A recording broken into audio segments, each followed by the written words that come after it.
ಅವರೇನಮ್ಮ ರುದ್ರಾಣಿ? ಹೇಳಿದ್ರೆ ನನ್ನ ಮಾತು ಕೇಳಿದ್ಯಾ ನೀನು?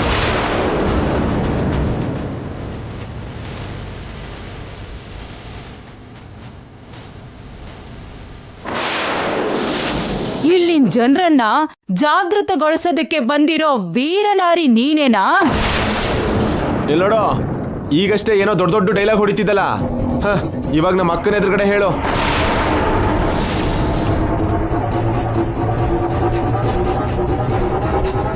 ನಿನ್ನ ನೋಡ್ತಾ ಇದ್ರೆ ಮೈ ತುಂಬಾ ಅಹಂಕಾರನ ತುಂಬಿಕೊಂಡಿರೋ ಹಾಗೆ ಅನ್ನಿಸ್ತಾ ಇದೆ. ಏಯ್, ನಮ್ಮ ಅಕ್ಕನ ಬಗ್ಗೆ ಗೊತ್ತಿಲ್ಲದೆ ಮಾತಾಡ್ತಿದ್ಯಾ ನೀನು? ನಾನ್ ನಿಮ್ಮ ಅಕ್ಕನ ಹತ್ರ ಮಾತಾಡ್ತಾ ಇದ್ರೆ ಶಿವಪೂಜೆಯಲ್ಲಿ ಕರಡಿನ ಬಿಟ್ಟ ಹಾಗೆ ನೀನ್ ಯಾಕೆ ಮಾತಾಡ್ತಾ ಇದೀಯಾ? ಎಷ್ಟು ಪೊಗರೆ ನಿನಗೆ! ಇಷ್ಟು ದಿನ ಪ್ರಶ್ನಿಸೋ ಧ್ವನಿ ಇಲ್ದೆ ಪೊಗರು ನಿನಗ್ ಬಂದಿದೆ.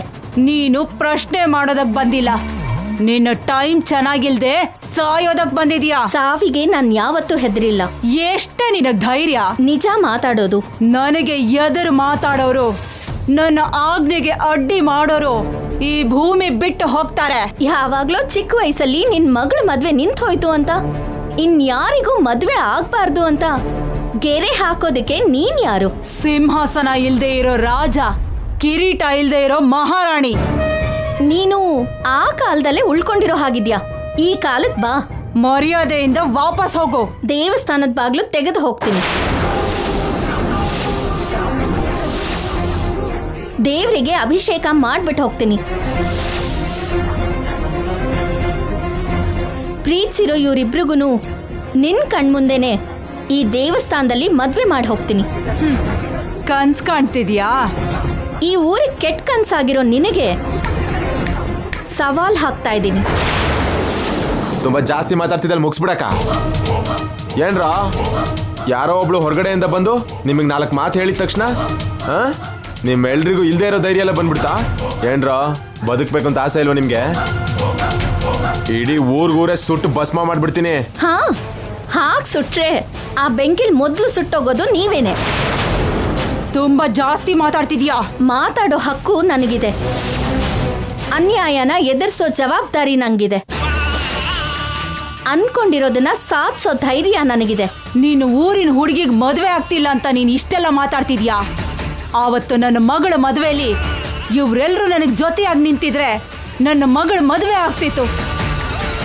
15 ವರ್ಷಗಳಿಂದ ನನ್ನ ಮಗಳು ಇಷ್ಟಪಟ್ಟವನಿಗೋಸ್ಕರ ಕಾಯ್ತಾ ಇದ್ದಾಳೆ. ಹುಚ್ಚಿ ತರ ಆಗ್ತಿದ್ದಾಳೆ. ಮತ್ತೆ ನಾನೆಷ್ಟು ಬೇಜಾರು ಮಾಡ್ಕೋಬೇಕು? ನನಗೆಷ್ಟು ನೋವಿರ್ಬೇಕು? 15 ವರ್ಷದಿಂದ ಕಾಯ್ತಾ ಇರೋ ಹುಚ್ಚರು ಈ ಕಾಲದಲ್ಲೂ ಇದಾರ? ನನ್ನ ಮನೇಲಿದ್ದಾಳೆ. ಅವಳ ಪ್ರೀತಿ ಅಷ್ಟು ದೊಡ್ಡದು. ಹಾಗಿದ್ರೆ ಅದನ್ನ ಪ್ರೀತಿ ಅನ್ನಲ್ಲ, ಬುದ್ಧಿ ಭ್ರಮಣೆ ಅಂತಾರೆ. ಬಾಯಿಗೆ ಬಂದಾಗ ಮಾತಾಡ್ಬೇಡ. ನಿಮ್ ಮಗಳ ಬಗ್ಗೆ ಕೇಳಿದ ಮೇಲೆ ಒಂದ್ ಅನ್ನಿಸ್ತಾ ಇದೆ. ಏನದು? ಮೊದ್ಲು ಆ ಮಹಾತಾಯಿ ಮದ್ವೆ ಮಾಡ್ಬೇಕು ಅಂತ. ನಿಮ್ ಮಗಳು ಇಷ್ಟಪಟ್ಟಿರೋರ್ನ ಕರ್ಕೊಂಡ್ ಬಂದು ಮದ್ವೆ ಮಾಡ್ಬೋದಲ್ವಾ? ಅದು ನೀನ್ ಹೇಳಿದಷ್ಟು ಸುಲಭ ಆಗಿದ್ರೆ ಮಾಡ್ದೇ ಇರ್ತಿದ್ನಾ? ಸಾಧ್ಯ ಆಗದೆ ಇರೋದು ಪ್ರಪಂಚದಲ್ಲಿ ಯಾವುದೂ ಇಲ್ಲ. ಮಾತಲ್ಲಿ ಸುಲಭನೇ, ನಂಗ್ ಮಾಡೋದು ಸುಲಭನೇ. ಜಾಸ್ತಿ ಮಾತಾಡ್ದೆ ಬಂದ್ ದಾರಿಲ್ ಹೋಗು. ನಾನ್ ನನ್ನ ಫ್ರೆಂಡ್ ಮದ್ವೆ ಮಾಡೋದಕ್ಕೆ ಅಂತ ಬಂದಿದ್ದೀನಿ. ಅದಕ್ಕಿಂತ ಮುಂಚೆ ನಿಮ್ ಮಗಳು ಮದ್ವೆ ಮಾಡಿದ್ರೆ ಊರ್ನವ್ರ ಸಮಸ್ಯೆ ಎಲ್ಲ ಸಾಲ್ವ್ ಆಗತ್ತೆ ಅಂತ ನನಗನ್ನಿಸ್ತಾ ಇದೆ. ನೀನು ನನ್ನ ಮಗಳಿಗೆ ಮದುವೆ ಮಾಡ್ತೀಯಾ? ಮಾಡ್ತೀನಿ. ನೀನ್ ನಿಜವಾಗ್ಲೂ ಆ ಕೆಲಸ ಮಾಡಿದ್ರೆ ದೇವಸ್ಥಾನದ ಬಾಗ್ಲನ್ನ ನಾನೇ ತೆಗೆದು ನಿಂತೋಗಿರೋ ಎಲ್ರ ಮದ್ವೆನೂ ನಾನೇ ಜೊತೆ ನಿಂತು ಮಾಡಿಸ್ತೀನಿ. ಹಾಗಾದ್ರೆ ನಿಮ್ಮ ಆತ್ಮೇಲೆ ನೀವಿರಿ. ನಿಮ್ಮ ಮಗಳ ಮದ್ವೆನ ನಾನ್ ಮಾಡ್ತೀನಿ ಅಂತ ಈ ದೇವಸ್ಥಾನದ ಮುಂದೆ ಎಲ್ಲರ ಸಮ್ಮುಖದಲ್ಲಿ ನಾನು ಮಾತು ಕೊಡ್ತೀನಿ.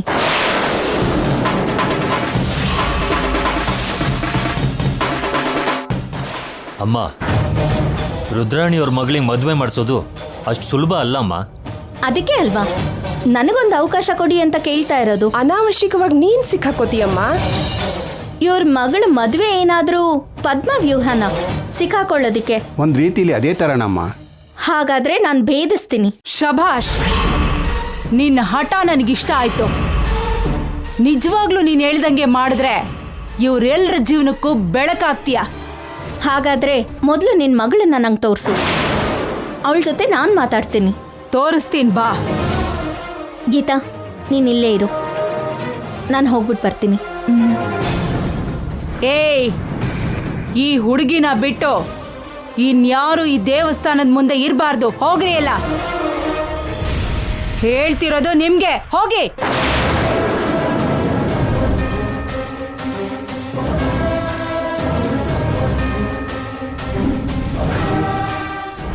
ಬಾ. ನಿಂಗೆಲ್ಲ ಒಳ್ಳೇದೇ ಆಗತ್ತೆ, ಏನು ಯೋಚನೆ ಮಾಡಬೇಡ.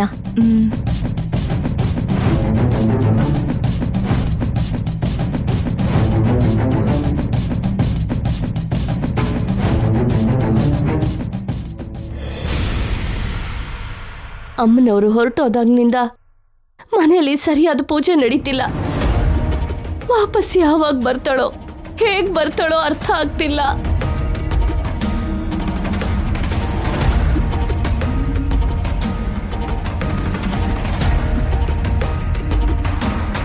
ನಮ್ಮ ಜೊತೆ ಏನಾದರೂ ಮಾತಾಡ್ಬೇಕಾ? ಹೌದು, ಹೇಳು. ನಮ್ಮ ಮನೇಲಿ ನಡೀತಿರೋ ಘಟನೆಗಳನ್ನ ನೋಡಿದ್ರೆ ನನಗೆ ತುಂಬ ಭಯ ಆಗ್ತಿದೆ. ನಿನಗಿಂತ ಹೆಚ್ಚು ಭಯ ನಾವು ಪಡ್ತಾ ಇದೀವಿ ಕಣೋ. ಎಲ್ರನ್ನು ಭಯದ ಆಂದೋಲನೆ ಗುರಿ ಮಾಡಿದ್ದು ಅವನಿನೇ ಅಲ್ವಾ? ಮಾಡಿರೋ ತಪ್ಪನ್ನು ಸರಿ ಮಾಡ್ಕೋಬೇಕು ಅಂತಾನೆ ಅವನಿ ಅಮ್ಮನವ್ರಿಗೋಸ್ಕರ ಹುಡುಕ್ತಾ ಇದ್ದಾಳೆ. ಎಲ್ಲೆಲ್ಲೋ ತಿರುಗ್ತಾ ಇದ್ದಾಳೆ.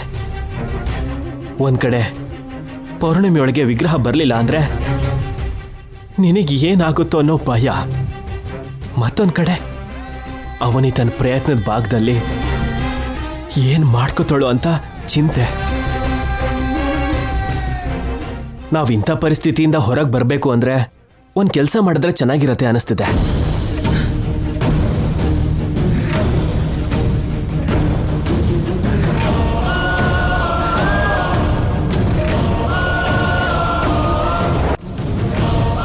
ಏನ್ ಮಾಡ್ಬೇಕು ಅಂತ ಹೇಳು. ಏನೋ ಮಾಡಿದ್ರೆ ಚೆನ್ನಾಗಿರುತ್ತೆ ಅಂದೆ ಅಲ್ವಾ?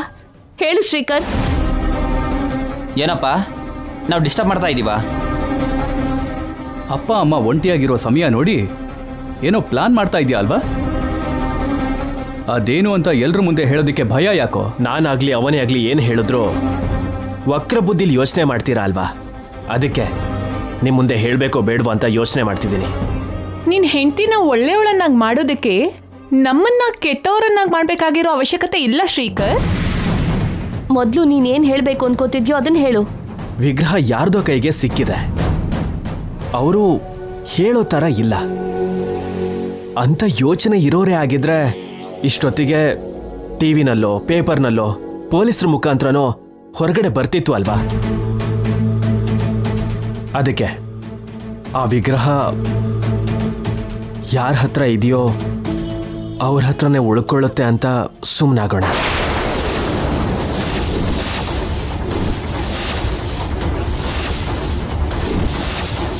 ಇನ್ನೊಬ್ರಿಗೆ ಸೇರಿದ್ದು ದೈವ ಸಂಕಲ್ಪ ಅನ್ಕೊಳ್ಳೋಣ.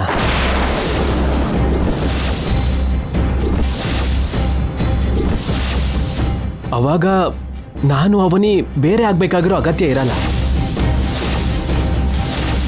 ವಿಗ್ರಹ ಬರ್ದಿರೋದು ನಿನಗೆ ಪ್ರಾಣಾಪಾಯ, ಅದಕ್ಕೆ ನಿನ್ನ ಪ್ರಾಣಕ್ಕೆ ಯಾವುದೇ ಅಪಾಯ ಆಗ್ದಿರೋ ಹಾಗೆ ಮೃತ್ಯುಂಜಯ ಯಾಗ ಮಾಡಿಸೋಣ. ಏನಂತೀಯಮ್ಮ? ಇನ್ನೊಂದು ಸಲ ಇಂಥ ತಪ್ಪು ಸಲಹೆ ಏನಾದ್ರೂ ಕೊಟ್ಟೆ ಅಂದ್ರೆ ಕೆನ್ನೆಗ್ ಬಾರಿಸ್ತೀನಿ. ವಿಗ್ರಹನ ಬಿಟ್ಬಿಡೋಣ ಅಂತ ಎಷ್ಟು ಸುಲಭವಾಗಿ ಮಾತಾಡ್ತಿದ್ಯೋ. ಲೇ, ನನ್ನ ಪ್ರಾಣ ಹೋದ್ರೂ ಪರವಾಗಿಲ್ಲ ಕಣೋ, ವಿಗ್ರಹ ಮಾತ್ರ ಮನೆಗೆ ಬರಬೇಕು. ಯಾವತ್ತಾದ್ರೂ ಯಾವ ವಿಷಯದಲ್ಲಾದ್ರೂ ಸರಿ ಸಲಹೆಗಳು ಸೂಚನೆಗಳು ಒಳ್ಳೇದಕ್ಕಾಗಿರ್ಬೇಕು ಕಣೋ. ಹೀಗೆ ಸ್ವಾರ್ಥ ನೋಡ್ಕೊಳ್ಳೋ ಹಾಗಿರ್ಬಾರ್ದು. ತಾಯಿಗೆ ಹೆಂಡತಿಗೆ ಏನು ಆಗ್ಬಾರ್ದು ಅಂತ ಯೋಚನೆ ಮಾಡೋದು ನನ್ನ ಸ್ವಾರ್ಥ. ಅದ್ರಲ್ಲಿ ಏನಿದೆ ಅಪ್ಪ? ಅಪ್ಪ ಶ್ರೀಕರಪ್ಪ, ನೀನು ಮಾಡಿರೋ ಪ್ಲಾನಲ್ಲಿ ನಿನ್ನ ಹೆಂಡತಿಗೆ ಮಾತ್ರ ಒಳ್ಳೇದಾಗಬೇಕು ಅಂತಿದೆ. ತಾಯಿಗೂ ಒಳ್ಳೇದಾಗಬೇಕು ಅನ್ನೋದು ಬೂತ್ ಕನ್ನಡಿ ಹಿಡ್ಕೊಂಡು ಹುಡುಕಿದ್ರು ಎಲ್ಲೂ ಕಾಣಿಸ್ತಿಲ್ಲ. ನನ್ನ ಹತ್ರ ನಿನ್ನ ಕತೆ ಹೇಳ್ಬೇಡಮ್ಮ. ಯಾಗನ ಮಾಡಿಸಿ ಪ್ರಾಣಾಪಾಯನ ನಿಲ್ಸೋಣ ಅನ್ಕೋತಿದ್ಯಾ? ನಾವು ನಿಲ್ಸಿದ್ರೆ ನಿಂತೋಗೋ ಅಂತ ಸಮಸ್ಯೆ ಅಲ್ಲ ಅದು. ತಾಳೆಗರಿ ಗ್ರಂಥದಲ್ಲಿ ಬರ್ದಿರೋದೇ ನಡೆಯುತ್ತೆ. ಹೆಂಡತಿನ ಕಾಪಾಡ್ಕೊಳ್ಳೋದಕ್ಕೆ ಬೇಕಾಗಿರೋ ಪ್ಲಾನ್ಸ್ ಎಲ್ಲ ಮಾಡ್ತಿರೋ ಹಾಗಿದೆ. ಇಂಥ ಆಲೋಚನೆಗಳು ನಿನ್ಗೆ ಹೇಗ್ ಬರುತ್ತೆ ಶ್ರೀಕರ್? ವಿಗ್ರಹ ಬರ್ಲಿಲ್ಲ ಅಂದ್ರೆ ಪರವಾಗಿಲ್ವಾ? ವಿಗ್ರಹ ಬರ್ಲಿಲ್ಲ ಅಂದ್ರೆ ಸಮಸ್ಯೆಗಳೆಲ್ಲ ತೀವ್ರ ರೂಪಕ್ಕೆ ಪಡ್ಕೊಳ್ಳುತ್ತೆ. ಎಲ್ಲಿ ಹೋಗಿ ಎಲ್ಲಿ ಬರುತ್ತೆ ಅಂತ ಕೂಡ ಗೊತ್ತಾಗಲ್ಲ. ನಿಮ್ಮ ಅಮ್ಮ ನಿನ್ನ ಮೇಲೆ ಇಟ್ಕೊಂಡಿರೋ ಆಸೆಗೂ ನೀನು ಮಾತಾಡ್ತಿರೋ ಮಾತಿಗೂ ಏನಾದರೂ ಸಂಬಂಧ ಇದೆಯಾ? ಈಗಾಗಲೇ ಸಾಲ ಕೊಟ್ಟವರು ನನಗೆ ಫೋನ್ ಮಾಡಿ 1 ವಾರದೊಳಗೆ ದುಡ್ಡು ಕೊಟ್ಟಿಲ್ಲ ಅಂತಂದರೆ ಸಾಯಿಸ್ಬಿಡ್ತೀನಿ ಅಂತಿದ್ದಾರೆ. ನೀನು ನನ್ನಂಥ ಪ್ರಾಬ್ಲಮಲ್ಲೇನು ಸಿಕ್ಕಾಕೊಂಡಿಲ್ವಲ್ಲ. ನಿನ್ನ ಹೆಂಡತಿಗೋಸ್ಕರ ನೀನು ಏನು ಬೇಕಾದರೂ ಮಾಡ್ತೀಯಾ? ಇಲ್ಲಿವರೆಗೂ ಬಂದ ಮೇಲೆ ಏನು ನಡಿಬೇಕು ಅಂತ ಇರುತ್ತೋ ಅದೇ ನಡೆಯುತ್ತೆ. ಹೆಂಡ್ತಿನ ಬಿಡಬೇಕಾಗತ್ತೆ ಅಂತ ಇಂಥ ರಾಯಭಾರಕ್ಕೆ ಬರಬೇಡ.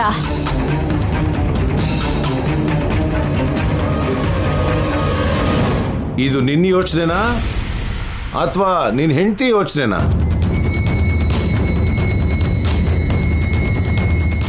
ಅಯ್ಯೋ ಅಯ್ಯೋ, ನನ್ನ ತಮ್ಮನಿಗೆ ಎಂತ ಒಳ್ಳೆ ಬುದ್ಧಿ ಬಂದ್ಬಿಡ್ತು.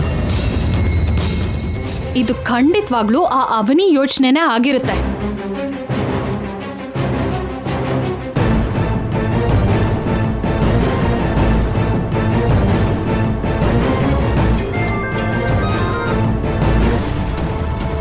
ಬಾವಾ, ಅವನಿ ಎಲ್ಲಿದ್ಯಾ? ಸಿರಿಪುರದಲ್ಲೇ ಬಾವಾ. ತುಂಬಾ ಹೊತ್ತಿಂದ ಕಾಲ್ ಮಾಡ್ತಿದ್ದೀನಿ, ನಾಟ್ ರೀಚಬಲ್ ಅಂತ ಬರ್ತಿದೆ. ಹೌದು ಬಾವಾ, ಈ ಏರಿಯಾದಲ್ಲಿ ಸಿಗ್ನಲ್ ಪ್ರಾಬ್ಲಮ್ ಇದೆ. ನನ್ನ ಬಗ್ಗೆ ಯೋಚನೆ ಮಾಡಬೇಡ. ನಾನು ರಾತ್ರಿ ಅಷ್ಟರಲ್ಲಿ ಮನೆಗೆ ಬರ್ತೀನಿ. ನನ್ನ ಮಗಳ ವಿಷಯ ತೀರ್ಮಾನ ಆಗ್ದೇನೆ ನೀನ್ ಈ ಊರ್ ದಾಟಿ ಹೋಗಕ್ಕಾಗಲ್ಲ.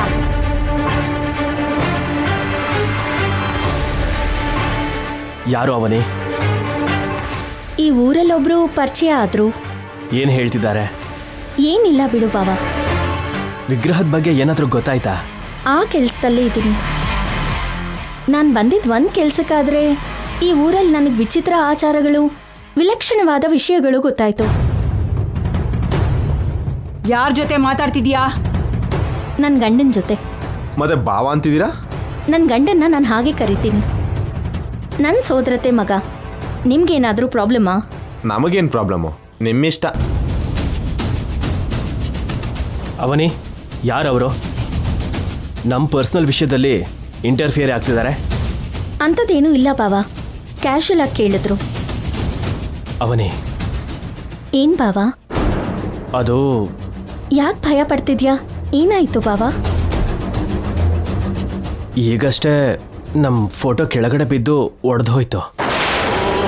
ಹಾಗಾಗಿದ್ದು ನನಗೆ ತುಂಬ ಭಯ ಆಯಿತು. ನೀನೀಗ ಆ ಊರಲ್ಲಿ ಏನಾದರೂ ಅಪಾಯ ಆಗುತ್ತೇನೋ ಅಂತ ಮನಸ್ಸಿಗೆ ಭಯ ಆಯಿತು. ಬಾವಾ, ಈ ಊರಲ್ಲಿ ನಾನು ಕೆಲವೊಂದು ತೀರ್ಮಾನ ಮಾಡಬೇಕು. ಅದನ್ನೆಲ್ಲ ಮುಗಿಸ್ಕೊಂಡು ಬರ್ತೀನಿ. ನನಗೇನೂ ಆಗಲ್ಲ ಬಾವಾ, ನೀನೇನು ಭಯ ಪಡಬೇಡ. ಮನಸ್ಸಿಗೆ ಧೈರ್ಯ ಹೇಳ್ಕೊತಿದ್ದೀನಿ, ಆದರೆ ಏನೋ ನಡೆಯುತ್ತೆ ಅಂತ ಮಾತ್ರ ತುಂಬ ಭಯ ಆಗ್ತಿದೆ. ಪ್ರತಿ ವಿಷಯದಲ್ಲೂ ನನಗೆ ಧೈರ್ಯ ಹೇಳೋ ನೀನು ಯಾಕೆ ಹೀಗಾಗ್ತಾ ಇದೆಯಾ? ಡೋಂಟ್ ವರಿ ಬಾವಾ, ನಾನು ಕ್ಷೇಮವಾಗಿ ಮನೆಗೆ ಬರ್ತೀನಿ, ಸರಿನಾ? ಸರಿ, ಹುಷಾರು.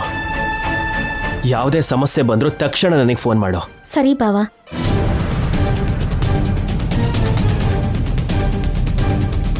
ನಿನ್ನ ಬಾವ ನಿನ್ನ ಬಗ್ಗೆ ತುಂಬಾ ಯೋಚನೆ ಮಾಡ್ತಿರೋ ಹಾಗಿದಾನೆ.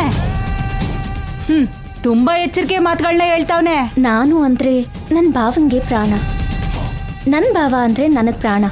ನಿನ್ನಂಗೆ ಮದುವೆ ಮಾಡ್ಕೊಂಡು ಆನಂದವಾಗಿರೋರ್ಗೆ ನನ್ನ ಮಗಳು ಪಡೋ ನೋವು ಅರ್ಥ ಆಗಲ್ಲ. ನೀವು ಯೋಚನೆ ಮಾಡಬೇಡಿ, ನಿಮ್ಮ ಮಗಳ ಪ್ರಾಬ್ಲಮ್ನ ನಾನು ಸಾಲ್ವ್ ಮಾಡ್ತೀನಿ.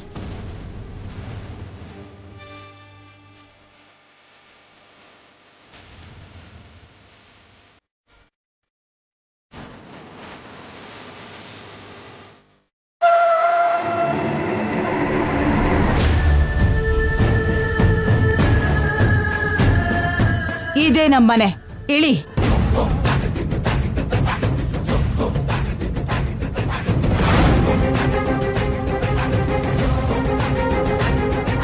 ಬಾ.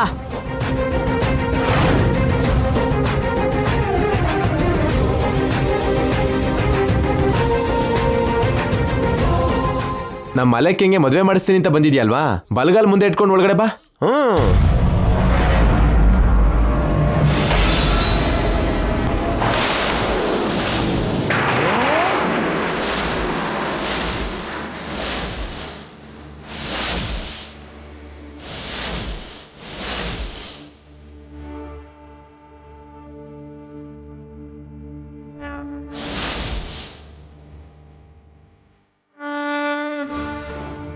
ಬಾ.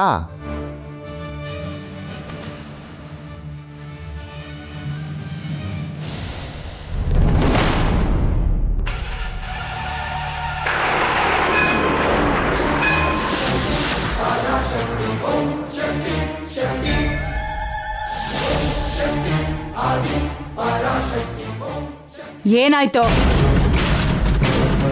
ಏನಿಲ್ಲ. ಇಲ್ಲ ಇಲ್ಲ, ಬರೋವರೆಗೂ ಚೆನ್ನಾಗೇ ಇದ್ದೆ. ಮನೆಯೊಳಗೆ ಕಾಲಿಟ್ಟ ಮೇಲೆ ನಿನ್ನಲ್ಲಿ ಏನೋ ಬದಲಾವಣೆ ಕಾಣಿಸ್ತೈತೆ. ಸಿಂಹದ ಗುಹೆ ಒಳಗಡೆ ಕಾಲಿಟ್ಟಿದ್ದಾಳಲ್ವಾಕ, ಮನ್ಸಲ್ಲಿ ಭಯ ಭಯ ಶುರುವಾಗಿರುತ್ತೆ. ಭಯ ಆಗ್ತಿದ್ಯಾ? ಹೇಳು. ಭಯ ಆದ್ರೆ ಮಾತ್ರ ನಮ್ಮ ಅಕ್ಕನ ಬಗ್ಗೆ ಎಲ್ಲರ ಮುಂದೆ ತಪ್ಪಾಗಿ ಮಾತಾಡಿದಕ್ಕೆ ಅಕ್ಕನ ಹತ್ರ ಕ್ಷಮಿಸು ಅಂತ ಕಾಲ್ ಹಿಡ್ಕೊಂಡು ಕೇಳಿ ಬಂದರೆ ಹೋಗ್ತಾ ಇರೋ. ನಾನು ಭಯ ಪಟ್ಟೆ ಅಂತ ನಿಮಗೆ ಹೇಳಿದ್ನಾ? ಮೊದಲು ನಿಮ್ಮ ಮಗಳನ್ನ ಕರೀರಿ. ನನ್ನ ಮಗಳ ಜೊತೆ ನೀನು ಮಾತಾಡೋಕ್ಕೂ ಮುಂಚೆ ನನ್ನ ಮಗಳ ಬಗ್ಗೆ ನಿನಗೆ ಕೆಲವು ವಿಷಯ ಹೇಳ್ಬೇಕು. ನನ್ನ ಮಗಳು ಎಷ್ಟು ಹಠಮಾರಿನೋ ಅಷ್ಟೇ ಮೃದುವಾದವಳು ಕೂಡ. ನನ್ನ ಮಗಳಿಗೆ ಎಷ್ಟು ಕೋಪನೋ ಪ್ರೀತಿ ಕೂಡ ಅದಕ್ಕಿಂತ ಜಾಸ್ತಿನೇ. ಅವಳು ಯಾರ ತಂಟೆಗೂ ಹೋಗಲ್ಲ. ಅವಳ ತಂಟೆಗೇನಾದ್ರೂ, ಅವಳ ಇಷ್ಟ ಆಗಿರೋ ವಸ್ತುಗಳ ತಂಟೆಗೇನಾದ್ರೂ, ಇಷ್ಟಪಟ್ಟ ಮನುಷ್ಯರ ತಂಟೆಗೇನಾದ್ರೂ ಯಾರಾದ್ರೂ ಬಂದ್ರೆ ಸಹಿಸಲ್ಲ. ಅವಳು ಇಷ್ಟಪಟ್ಟಿರೋ ವ್ಯಕ್ತಿಗೋಸ್ಕರ 15 ವರ್ಷದಿಂದ ಕಾಯ್ತಾ ಇದ್ದಾಳೆ ಅಂದ್ರೆ ಅವಳ ಮನಸ್ಥಿತಿ ಎಂಥದ್ದೋ ಅರ್ಥ ಆಗ್ತಾ ಇದೆ. ಅಂಥವ್ರಿಗೆ ನಮ್ಮ ಸಿಟಿನಲ್ಲಾದರೆ ಸೈಕಿಯಾಟ್ರಿಸ್ಟ್ಗಳು ಕೌನ್ಸಿಲಿಂಗ್ ಕೊಡ್ತಾರೆ, ಟ್ರಾನ್ಸಿಂದ ಹೊರಗಡೆ ಕರ್ಕೊಂಡು ಬರ್ತಾರೆ, ಆಲೋಚನೆಗಳು ಬದಲಾಗೋ ಹಾಗೆ ಮಾಡ್ತಾರೆ, ಲೈಫ್ ಅಂದರೆ ಏನೋ ಕ್ಲಿಯರ್ ಆಗಿ ಹೇಳ್ತಾರೆ. ಈಗ ನಿಮ್ಮ ಮಗಳಿಗೂ ಕೂಡ ಅಂಥ ಕೌನ್ಸಿಲಿಂಗ್ ಅಗತ್ಯ. ಇವಾಗ ಸಿಟಿಯಿಂದ ಸೈಕಾಟ್ರಿಸ್ಟ್ನ ಕರೆಸ್ತೀಯಾ ಏನು? ನಿಮ್ಮ ಮಗಳಿಗೆ ಅವರು ಕೂಡ ಬೇಕಾಗಿಲ್ಲ, ನಾನು ಸಾಕು. ಅವಳ ಮಾತನ್ನ ನೀನು ಕೇಳ್ತೀಯೋ ನಿನ್ನ ಮಾತನ್ನ ಅವಳು ಕೇಳ್ತಾಳೋ ಸ್ವಲ್ಪ ಹೊತ್ತಲ್ಲೇ ಗೊತ್ತಾಗತ್ತೆ.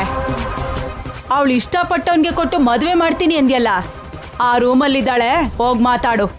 ಎಲ್ಲೋಡೋ, ಕೊಟ್ಟಿರೋ ಮಾತನ್ನ ಉಳಿಸ್ಕೋ. ಅವಳ ಹೆಸರು ಏನಂದ್ರಿ?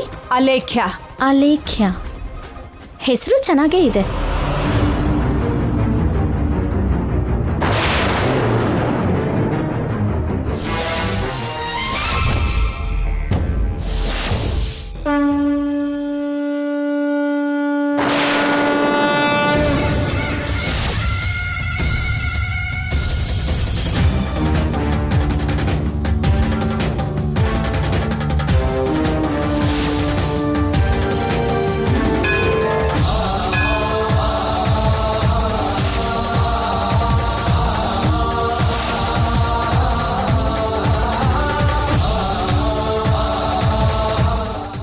ಬಂದಾಗ ಚೆನ್ನಾಗೇ ಇತ್ತೆ.